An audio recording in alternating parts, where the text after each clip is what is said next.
കേരളത്തെ സംബന്ധിച്ചിടത്തോളം ഞാൻ നേരത്തെ പറഞ്ഞ പോലെ ഫിനാൻസ് കമ്മീഷൻ വിഹിതം ഉയർത്തണമെന്ന നമ്മുടെ ആവശ്യം, നമുക്ക് കേരളത്തിന് കിട്ടേണ്ടുന്ന വിഹിതം, നമ്മുടെ മാത്രമല്ല പല സംസ്ഥാന ഗവൺമെൻറ്റുകളും ആവശ്യപ്പെട്ടതാണ്.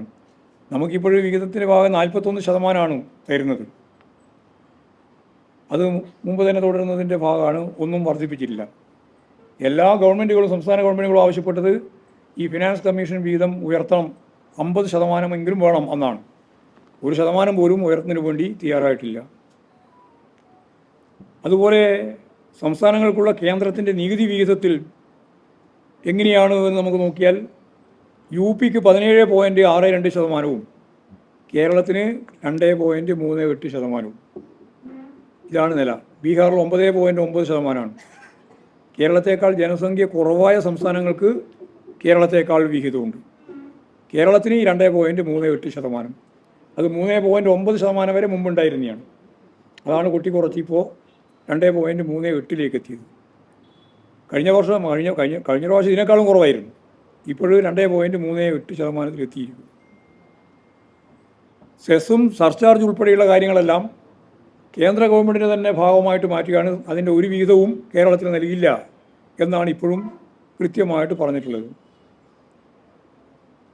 പിന്നെ കേരളത്തിൻ്റെ ആകെ വരുമാനത്തിൻ്റെ 25% മാത്രമാണ് കേന്ദ്ര നികുതി വിഹിതം എന്ന രീതിയിൽ നമുക്ക് നൽകുന്നത്.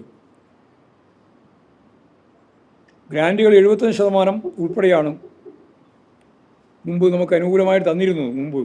ഇപ്പോഴല്ല, മുമ്പ് എന്ന് പറഞ്ഞാൽ 75% നമ്മളാണ് നിർവഹിക്കേണ്ടത്. ഈ കേന്ദ്ര വിഹിതത്തിൻ്റെ 25%-ഓടൊപ്പം തരുന്ന ഗ്രാൻഡ് ഉൾപ്പെടെ എല്ലാം കുറച്ചു. അപ്പോൾ നമുക്ക് വമ്പിച്ച രീതിയിലുള്ള ബാധ്യതയാണ് വരാൻ പോകുന്നത്. മറ്റ് സംസ്ഥാനങ്ങൾക്ക് 53% മുതൽ 73% വരെയാണ് ഈ തുക കേന്ദ്ര ഗവൺമെൻറ് നൽകുന്നത്. നിങ്ങൾ ആലോചിച്ച് നോക്ക്, നമുക്ക് 25% തരുമ്പോൾ അവർക്ക് ഇഷ്ടമുള്ള സംസ്ഥാനങ്ങൾക്ക് 53% മുതൽ 73% വരെ നൽകുന്ന നില ഉണ്ടായിട്ടുണ്ട്. ജനസംഖ്യാ നിയന്ത്രണം ഇനി കാര്യമായി പരിഗണിക്കേണ്ടതില്ല എന്നാണ് പ്രഖ്യാപിച്ചത്. എന്ന് പറഞ്ഞാൽ കേരളം വീണ്ടും നമുക്ക് കിട്ടേണ്ടുന്ന ഒരുപാട് ആനുകൂല്യങ്ങൾ ഇല്ലാതാവും. പിന്നെ ധാതു സമ്പത്ത് കൈകാര്യം ചെയ്യാൻ വേണ്ടി കേന്ദ്ര നീക്കം ആരംഭിച്ചിട്ടുണ്ട്. അത് ഞാൻ നേരത്തെ ചൂണ്ടിക്കാണിച്ചതുപോലെ ഇന്നലെ തന്നെ പറഞ്ഞതാണ്. അത് സ്വകാര്യ മേഖലയിലേക്കാണ് കാര്യങ്ങൾ വരിക. കേരളത്തിൽ ഞങ്ങൾ ആഗ്രഹിക്കുന്നത്, ഞങ്ങൾ പ്ലാൻ ചെയ്തത് പൊതുമേഖലാ സ്ഥാപനങ്ങളുടെ ഭാഗമായിട്ടാണ്. അപ്പോൾ നമ്മുടെ രാജ്യത്തിൻ്റെ സമ്പത്ത് പൊതുമേഖലാ സ്ഥാപനങ്ങൾ കൈകാര്യം ചെയ്യുന്നതിന് പകരം സ്വകാര്യ മേഖലയ്ക്ക് കൊടുക്കാൻ വേണ്ടിയിട്ടുള്ള പ്രവർത്തനമാണ് ഇപ്പോഴും ഇതിൻ്റെ ഭാഗമായിട്ടും വന്നിട്ടുള്ളത്.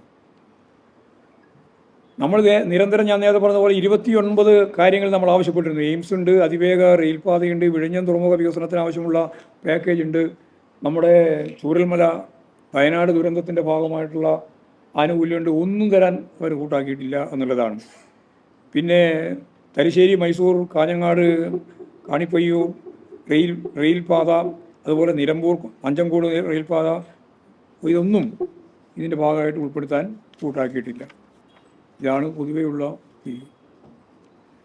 പിന്നെ BJPക്കാർ പറഞ്ഞുകൊണ്ടിരുന്നത് ഞങ്ങൾ തിരുവനന്തപുരത്ത് വരുന്നതോടുകൂടി ഒരു ബ്ലൂ പ്രിൻ്റ് വികസനത്തിൻ്റെ തയ്യാറാക്കുന്നതാണ്. തിരുവനന്തപുരം എന്ന അക്ഷരയില്ല, കേരളവും ഇല്ല, തിരുവനന്തപുരവും ഇല്ല. വിഴിഞ്ഞം തുറമുഖത്തിന് ഒരു നയാ പൈസയും മാറ്റിവെക്കാൻ അവർ തയ്യാറായിട്ടില്ല. അപ്പോൾ കേരളത്തോടുള്ള സംഘപരിവാറിൻ്റെ ഒരു യുദ്ധപ്രഖ്യാപനമാണ് യഥാർത്ഥത്തിൽ നടന്നിട്ടുള്ളത്. എല്ലാ കാലത്തും സംഘപരിവാർ ശത്രുതാപരമായ സമീപനമാണ് കേരളത്തോട് എടുത്തുകൊണ്ടിരിക്കുന്നത് എന്നതിൻ്റെ കൃത്യമായ ഉദാഹരണം കൂടിയാണ് ഇപ്പോഴീ ബഡ്ജറ്റിൻ്റെ ഭാഗമായിട്ടുണ്ടായ കാര്യം.